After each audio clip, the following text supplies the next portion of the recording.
मेरे साथ बोलिए, भारत माता की। भाई 75 साल हो गए, ऐसी आवाज नहीं चलेगी।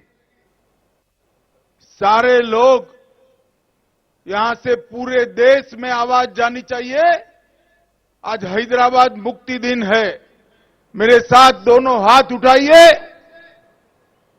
मुक्ति के संघर्ष को श्रद्धांजलि के लिए प्रचंड आवाज से बोलिए, भारत माता की, भारत माता की।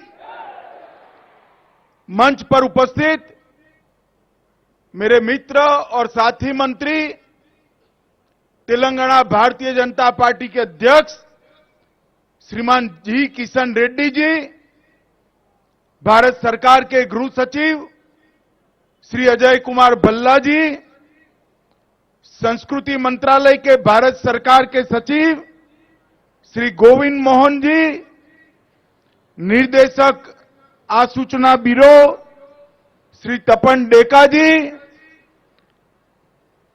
सीआरपीएफ के डीजी डॉक्टर सुजोय लाल थाउजन जी, एसएसबी की डीजी श्रीमती रश्मि शुक्ला जी, आज जिन्होंने शिस्तबद्ध और शौर्य से प्रेरित परेड का प्रदर्शन किया है, सीआरपीएफ और सीआईएसएफ के मेरे प्यारे जवान भाइयों बहनों, उपस्थित सभी पैरामिलिट्री फोर्सेस के परिवारजनों और तेलंगाना के प्यारे भाइयों बहनों, आप सभी को तेलंगाना मुक्ति दिन की मैं बहुत बहुत शुभकामनाएं देना चाहता हूं और बहुत बहुत बधाई देना चाहता हूं। सबसे पहले मैं यहां हैदराबाद मुक्ति संघर्ष में लाखों लाखों जनता ने जो हिस्सा लिया, वो वीर नागरिकों को प्रणाम करना चाहता हूं। इसके साथ साथ कई लोगों ने हैदराबाद को मुक्त कराने के लिए अपनी जानों का बलिदान दिया, अपना सर्वोच्च बलिदान दिया। वो जनता और वीर शहीद जवानों को भी मैं शीश झुकाकर श्रद्धांजलि देना चाहता हूं।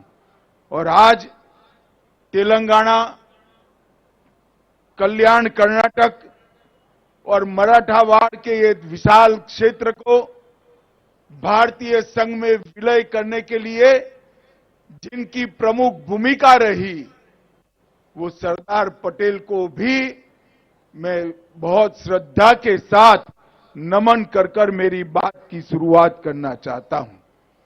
मित्रों, आज तेलंगाना मुक्ति के 75 साल पूर्ण हो रहे हैं।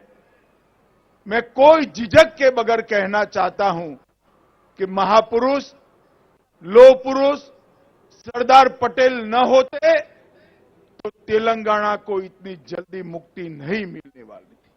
वो सरदार पटेल ही थे जिन्होंने सारी चीजों को ठुकराकर सर्वप्रथम राष्ट्र सर्वप्रथम के सिद्धांत को चरितार्थ कर हैदराबाद पुलिस एक्शन की डिजाइन की और उसको खून का कतरा बहाए बगैर निजाम के रजाकारों की सेना को सरेंडर कराने का साहस दिखाया।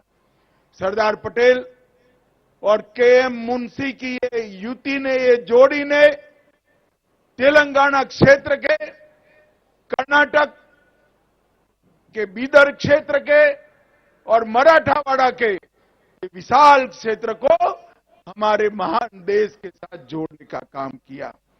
इसके साथ साथ तेलंगाना मुक्ति के लिए स्वामी रामतीर्थ एस चेन्ना रेड्डी, नरसिम्हा राव, साईक बंदगी, केवी नरसिम्हा राव, विद्याधर गुरु, पंडित केशव कोरटकर और इसके साथ साथ अनाबेरी प्रभाकर राव, वद्दम येल्ला रेड्डी, रवि नारायण रेड्डी, बरुगुला रामकृष्ण राव, कलोजी नारायण राव, दिगंबर राव, वामनराव नाईक और श्री वाघमरे को भी मैं मन से श्रद्धांजलि देना चाहता हूं। मित्रों, अभी अभी देश ने अपनी आजादी का महोत्सव मनाया और आज तेलंगाना मुक्ति का दिन है। अंग्रेजों के गुलामी से मुक्ति के बाद, देश आजाद होने के बाद 399 दिन तक यहां पर क्रूर निजाम का शासन रहा और ये 399 दिन, 400 दिन समग्र तेलंगाना क्षेत्र की जनता के लिए नरक की।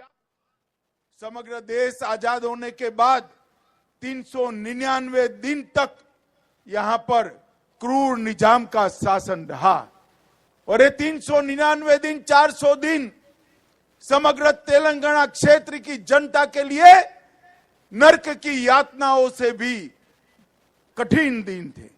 सरदार पटेल ने इस क्षेत्र की जनता की भावनाओं को सम्मान देते हुए 400वें दिन पर इस क्षेत्र को आजाद किया। कई संगठनों ने संघर्ष किया। आर्य समाज, हिंदू महासभा, उस्मानिया यूनिवर्सिटी में छेड़ा गया वंदे मातरम आंदोलन, बीदर क्षेत्र के किसानों द्वारा रचे गए लोक संघर्ष के गीत और आंदोलन और युवाओं ने साथ में मिलकर तेलंगाना मुक्ति का जो आंदोलन किया था उसको अंतिम स्वरूप देने का काम हमारे श्रद्धेय लौह पुरुष सरदार पटेल ने किया। मित्रों, जैसा किशन जी ने बताया, 75 साल तक देश की किसी सरकार ने इस महान दिन को, इसकी ऐतिहासिक स्मृति को हमारी युवा पीढ़ी को याद कराने के लिए कार्यक्रम की रचना नहीं की। तुष्टीकरण की नीति के कारण हमेशा वो डरते रहे और तेलंगाना मुक्ति दिन मनाने की सिलसिला नहीं शुरू हुआ। मैं देश के प्रधानमंत्री नरेंद्र मोदी जी को बहुत बहुत साधुवाद और बधाई देना चाहता हूं कि 17 सितंबर को गत वर्ष जब 75 साल हुए, उन्होंने एक नई परंपरा शुरू की। 17 सितंबर को सांस्कृतिक मंत्रालय तेलंगाना विमोचन दिन मनाएगा और वो महान शहीदों को श्रद्धांजलि देकर हमारे नई पीढ़ी को ये संघर्ष की याद दिलाएगा। मित्रों, इसके पीछे हमारे 3 उद्देश्य हैं। एक, नए पीढ़ी को, बालकों को, किशोरों को ये महान संघर्ष की याद दिलाना और देशभक्ति के संस्कार से सिंचित करना। दूसरा, उन शहीदों को श्रद्धांजलि देना जिन्होंने हैदराबाद मुक्ति के लिए काम किया। और तीसरा, अपने आप को राष्ट्र को पुनः समर्पित करना कि शहीदों ने जो स्वप्न देखे थे, इस प्रकार के राष्ट्र की निर्मिति के लिए हम आगे बढ़े। आज यहां पर एसएसबी इब्राहिम पट्टन के पारिवारिक आवास का वर्चुअल शिलान्यास हुआ है। एसएसबी की फोर्स में काम करने वाले दक्षिण भारत के सारे जवानों के परिवारों के लिए एक नई शुरुआत है और मैं आशा करता हूं उससे परिवारजनों के जीवन में काफी सुलभता आएगी, सुगमता आएगी और सुविधा युक्त जीवन ये जी पाएंगे। आज यहां पर प्रसिद्ध पत्रकार और शहीद सोहिबुल्ला खान और रामजी गोंड दोनों की स्मृति में डाक टिकट भी जारी किए गए हैं और आज यहां दिव्यांग भाइयों और बहनों को भी बैटरी से चालित ट्राइसिकलर का वितरण भी करने वाले हैं, क्योंकि आज हमारे प्रिय प्रधानमंत्री नरेंद्र मोदी जी का जन्मदिन है और उसको हम सेवा दिन के रूप में भी मनाते हैं। आज ही के दिन मोदी जी का जन्म हुआ और विगत 9 वर्षों में आजादी के लिए संघर्ष करने वाले हमारे आजादी के नेताओं ने जो स्वप्न देखे थे, वो भारत के निर्माण के लिए मोदी जी के नेतृत्व में देश बहुत आगे बढ़ चुका है। 11वें स्थान पर जो रही थी हमारी अर्थव्यवस्था 2014 में, वो आज 5वें स्थान पर आई चंद्रयान पर चंद्रयान पहुंचाने वाला भारत विश्व में चौथा देश बना है और G20 के माध्यम से भारत की संस्कृति, भारत की कला, भारत के खान-पान, भारत की वेशभूषा, भाषाएं, इस सभी को विश्व के अंदर प्रसिद्ध करने का काम हमारे सम्माननीय प्रधानमंत्री